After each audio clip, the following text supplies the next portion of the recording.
Saddle up, because today we're diving into the dusty trails of the Wild West. We're about to unveil the fastest gunslingers in history, the sharpshooters who define the very essence of the frontier. From showdowns at high noon to lightning-fast draw contests, these Western legends were quicker than a rattlesnake strike. Number 10. Gene Wilder. Jerome Silberman, but you probably know him better as Gene Wilder, was this awesome American actor, comedian, writer, and filmmaker. If you've ever caught the flick Blazing Saddles from 1974, you'll see this dude was lightning quick with a gun. Him and Cleveland Little hit it off real quick on set, probably because Little was a big shot on Broadway. Wilder gave him some pointers for Eddie when the cameras were rolling. Wilder had this killer take on the film, saying they straight up tackled racism, but did it with a side of laughs. Premiere night? They did it old school at Pickwick Drive-In Theater in Burbank. Imagine this, 250 VIPs, including Cleveland and Wilder, roll up on horses, watching the film on horseback. Talk about a wild ride, huh? Now, The Frisco Kid in 1979 was all about hyping up Wilder's role. They kinda downplayed Harrison Ford's part, even though the dude was riding high from Star Wars just 2 years earlier. Crazy, right? And get this, when they dropped it on DVD, they blew up Ford's face on the cover and Wilder's just chilling in a little corner. Gene spilled the beans in his autobiography, saying John Wayne was originally in the running for Ford's part. Wayne was stoked, but then some agent tried to lowball him, and he was like, "Nah, I'm good." Number 9. Alan Walbridge Ladd, was an American actor and film producer. As a kid, everyone called him Tiny because he looked kinda small and frail. But guess what? He totally shut down all those teasing kids by becoming a sports superstar. He was like the coolest swimmer and runner when he was a teenager. He was even dreaming of going to the 1932 Olympics, but dang, he got injured real bad and had to drop that dream. So he decided to try his luck in acting and got some small gigs in Warner Brothers movies in 1932, like Once in a Lifetime and Tom Brown of Culver. Fast forward to the 1940s and early 1950s, and Alan Ladd was crushing it in the movies, especially in those dark and mysterious film noirs and those rugged westerns. Now, here's a cool fact. Rod Redwing, who was a Chickasaw Indian, started in Hollywood way back in 1931 with the big shot Cecil B. DeMille. And guess what? Alan Ladd was a total boss when it came to showing off his shooting skills, just like Annie Oakley and Ed McGivern. Redwing was like his mentor for this awesome 1953 Western flick called Shane. Alan Ladd also nailed some other Western roles in movies like Red Mountain in 1951, The Big Land in 1957, Guns of the Timberland in 1960, and One Foot in Hell in 1960. But hold on, there's a crazy twist in this story. In 1962, Alan Ladd accidentally shot himself, which was super scary. But he bounced back and gave one last epic performance in probably the best film of his later years, The Carpetbaggers, in 1964. Unfortunately, in January 1964, he was found dead because of some serious brain swelling caused by mixing alcohol and sedatives. It was a really sad accident, and that's how his story ended. Number 8. Sammy Davis, Jr. Sammy Davis, Jr. was known as the greatest living entertainer in the world. He was a multi-talented American artist who could sing, dance, act, crack jokes, produce films, and even direct television. His journey in showbiz began at the tender age of 3 when he joined his father, Sammy Davis Sr., and the Will Maston Trio in vaudeville. They toured all over the country, and Sammy's film career kicked off in 1933. Interestingly, he was the second fastest draw in Hollywood, right behind Jerry Lewis, according to Bob Munden, the fastest gun in town. After appearing together on The Mike Douglas Show in 1961, Sammy gave London a custom-made cult peacemaker as a tribute to London's impressive skills. Sammy also dabbled in Western roles, starring in Sergeants 3, The Rifleman, and Lawman. In the 1960s, he took the Broadway stage by storm in the musical Golden Boy. Although it initially showed promise, Internal conflicts, production issues, and harsh reviews, many aimed at SAMMY for taking on a role originally written for a white actor, led to its premature closure. Nevertheless, his film and nightclub career continued to flourish, and he gained even more fame as a member of the legendary Rat Pack, alongside Dean Martin, Frank Sinatra, Joey Bishop, and Peter Lawford. Unfortunately, Sammy Davis Jr. was a chain smoker and tragically succumbed to throat cancer at the age of 64. At the time of his passing, his collection of memorabilia had to be sold to cover the costs of his funeral. Number 7. Jerry Lewis. Le Roi du Crazy, as his fans in France affectionately called him, Jerry Lewis was an absolute Hollywood legend in the comedy scene. He wore many hats, being an American comedian, actor, singer, filmmaker, and humanitarian. His journey in the entertainment world kicked off in the mid-40s when he teamed up with the talented singer and actor Dean Martin, forming the famous duo Martin and Lewis. They were incredibly popular, one of those acts that everyone adored. And here's an unexpected twist. Word has it that Jerry Lewis was lightning fast with a six-shooter, though he only dabbled in westerns once alongside Dean Martin in 1956's Sons of former ranch partner Lewis. In the film, Lewis, raised by his millionaire mother, follows Martin back to the Wild West to learn the ropes of being a cowboy. The ranch Martin foreman is in dire financial straits, but with Lewis's assistance, they pull through. On the same day this film hit theaters, Martin and Lewis made their final appearance as a team at New York's Coco Cabana, marking it as Dean Martin's first foray into westerns. Jerry Lewis also made some smaller on-screen appearances, including reprising his famous bellboy character in the Brazilian comedy Et que a sorte nos separe, and sharing the screen with his longtime fan Nicolas Cage in the crime thriller The Trust in 2016. However, his health had been declining, which kept him mostly out of the spotlight in his later years. On August 20, 2017, Jerry Lewis passed away from undisclosed natural causes at his Las Vegas home, leaving behind a legacy of laughter and entertainment at the age of 91. Number 6. Kirk Douglas. Douglas was the real deal, an American actor and filmmaker who came from humble beginnings. He burst onto the film scene in The Strange Love of Martha Ivers, sharing the screen with Barbara Stanwyck in his debut. From there, he quickly became a big name in the 1950s, known for taking on serious roles, from dramas to westerns and war films. And here's a fun tidbit. Rumor has it he was pretty handy with a gun, too. His filmography is stacked with classics like Along the Great Divide in 1951, Gunfight at the OK Corral in 1957, The Way West in 1967, The War Wagon in 1967, A Gunfight in 1971, and Draw in 1978. Kirk was a sought-after actor, collaborating with top-notch directors, including Billy Wilder in the 1951 hit Ace in the Hole. But it was his work with Vincente Minnelli that truly shone, earning him Academy Award nominations for two iconic roles: morally compromised movie executive Jonathan Shields in The Bad and the Beautiful in 1952, and the tormented artist Vincent van Gogh in Lust for Life in 1956. Throughout his remarkable career, Kirk Douglas racked up numerous awards. He received the Life Achievement Award from the American Film Institute in 1991, became a Kennedy Center honoree in 1994, was granted an Honorary Academy Award in 1996, and the National Medal of Arts in 2001. Sadly, Kirk Douglas bid farewell to the world on February 5, 2020, at the incredible age of 103.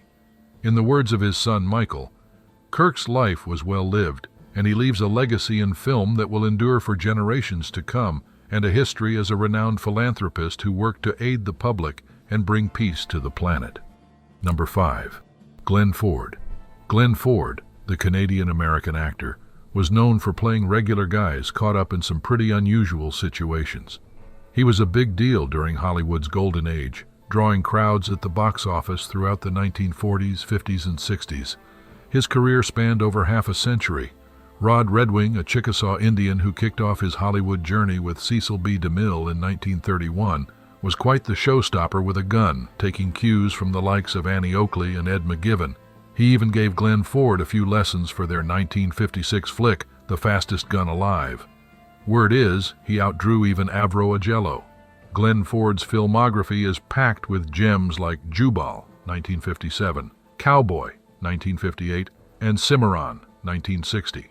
While he continued to churn out noteworthy films throughout his illustrious 50-year career, he's best remembered for his standout westerns like 3:10 to Yuma in 1957 and The Rounders in 1965. Ford really turned on the charm in The Sheepman, 1958, and a slew of other fantastic films. In the 70s, Ford dipped his toes into television with the edgy The Brotherhood of the Bell, 1970, and then went on to make his mark in series like Cades County, 1971, and The Family Holvac, 1975. Moving into the 80s and 90s, Ford took a step back from the limelight but still popped up in documentaries and the occasional film, even scoring a sweet cameo in Superman, 1978.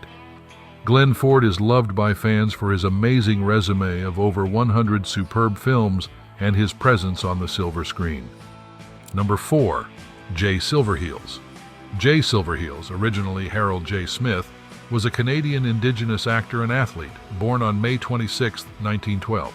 You probably recognize him best as Tonto, the sidekick to the Lone Ranger in the classic American Western TV show.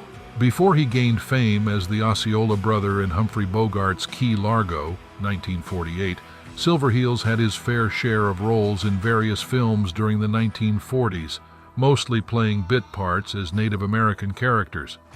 Fun fact, he was rumored to be lightning fast with a draw. He even went by the moniker SILVERHEELS for a short stint in boxing, where he competed as a middleweight in a Golden Glove bout at Madison Square Garden in New York City. In 1993, he earned a spot in the Hall of Great Western Performers at the National Cowboy and Western Heritage Museum. Some of the Western movies he starred in include The Lone Ranger, 1956, Walk the Proud Land, 1956, Alias Jesse James, 1959, In Pursuit of Treasure, 1972, One Little Indian, 1973, and The Man Who Loved Cat Dancing, 1973. Even after wrapping up the Lone Ranger series in 1949, Silverheels kept on reprising his role as Tonto for commercials, guest spots, and spoofs. Beyond acting, he became a vocal advocate for indigenous rights and a respected mentor within the Native American acting community. You might have caught him performing his own poetry on talk shows and variety programs. Later in life, he transitioned into harness racing. Sadly, his health took a turn in the 1970s, and he passed away from a stroke in 1980. Number 3.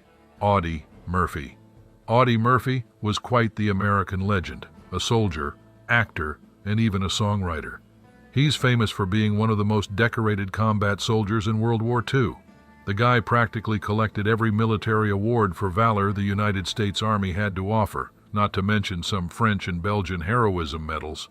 Among his 33 awards, the top dog was the Medal of Honor, the ultimate bravery medal a soldier can earn.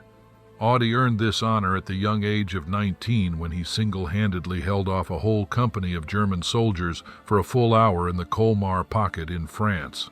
After getting out of the military in September 1945 with a promotion to first lieutenant and an inactive status, Audie's story caught the eye of Hollywood superstar James Cagney. So off to Tinseltown he went. He graced the silver screen in flicks like No Name on the Bullet, 1959, 40 Guns to Apache Pass, 1967, Bullet for a Bad Man, 1964, The Quick Gun, 1964, and Ride Clear of Diablo, 1954. His autobiographical film To Hell and Back in 1955 was a massive hit, setting a universal box office record that stood for 2 decades until Jaws finally swam along in 1975. And let's not forget Night Passage in 1957, a Western where he played the kid brother of James Stewart. He teamed up with director John Huston again for The Unforgiven in 1960. But life took a tragic turn on May 18, 1971, when Audie was on a private plane headed to a business meeting. Thick fog near Roanoke, Virginia caused the plane to crash into a mountain, claiming all 6 lives aboard. He was laid to rest with full military honors at Arlington National Cemetery, leaving behind an enduring legacy. Number 2. Arvo Ojala, born on February 21, 1920, wasn't your typical Hollywood guy. Sure, he worked as a technical advisor for fast-draw revolver tricks in movies, but he also stepped in front of the camera himself. You might remember him as that nameless fella who got shot by Marshal Matt Dillon in the opening scenes of the long-running TV show Gunsmoke. When it came to the real deal of quick draw, Oyala was the man to learn from. He was like the guru of fast draw during the golden days of TV westerns in the 50s and 60s. They actually clocked his speed, and Oscar Agello confirmed it. He could whip out his pistol, fire, and hit the bullseye in just 1/6 of a second. That's faster than you can blink. His game-changing technique, cocking his gun in the holster as he drew, revolutionized the Western scene. They even showed it in detail with Henry Fonda in The Tin Star and John Payne in The Restless Gun. But what really made him a legend was that quick-draw showdown with James Arness's Dillon on the streets of Dodge City. He initially pocketed a cool $100 for it, but the residuals rolled in, and he became a small-screen immortal. Back in the TV Western heyday, Oyala even opened up a quick-draw studio on the Sunset Strip, right next to the famous King Cellar liquor store. Oyala wasn't just a coach for the screen. He also served as the gun guru for movies like The War Wagon, Silverado, Three Amigos, and Back to the Future Part 3. And let me tell you, he had some A-list students. He trained the likes of James Arness, Robert Colt, James Garner, Kevin Kline, Paul Newman, Hugh O'Brien, Clint Walker, Marilyn Monroe, and even Thomas F. Wilson. Yeah, the guy who played Biff in Back to the Future. Quite the impressive roster, wouldn't you say? Number 1. Lee Van Cleef. Clarence Leroy. Van Cleef Jr., born on January 9, 1925, was this cool American actor and producer. He rocked it in over 170 movies and TV gigs, spanning almost 40 years. But you probably know him best as the main guy in those awesome Italian spaghetti westerns, especially the ones directed by Sergio Leone like For a Few Dollars More in 1965 and The Good, the Bad, and the Ugly in 1966. They even gave him a Golden Boot Award in '83 for being such a legend in Western movies and shows. Lee Van Cleef had a pretty interesting gig, considering he was all about guns. No wonder he became a total pro with those things. His first time on the big screen was solo in the opening shots of the classic High Noon in 1952. After that, he kept playing the bad guy in westerns, like it was his jam. Fun fact, he had 2 different colored eyes, one blue and one green. Pretty wild. In the mid-60s, he was almost ready to call it quits in the acting world and picked up painting. But guess what? Sergio Leone came along and cast him in For a Few Dollars More in 1965. That move turned him into a superstar in Europe and gave his career in the US a major comeback. Suddenly, he was a big deal all over again and everyone knew his name. He popped up in some other rad flicks too, like Treasure of Ruby Hills in 1955, Raiders of Old California in 1957, The Big Gun Down in 1967, and of course, The Good, the Bad, and the Ugly in 1966. Oh, and don't forget Death Rides a Horse in 1967. This guy was in it for real. We hope you enjoyed riding the dusty trails with us as we counted down the 10 fastest Western actors with the gun in history. But the Wild West doesn't end here. Saddle up for more thrilling adventures in our other videos. All right, that's it for today. Thanks for watching. See you in the next video.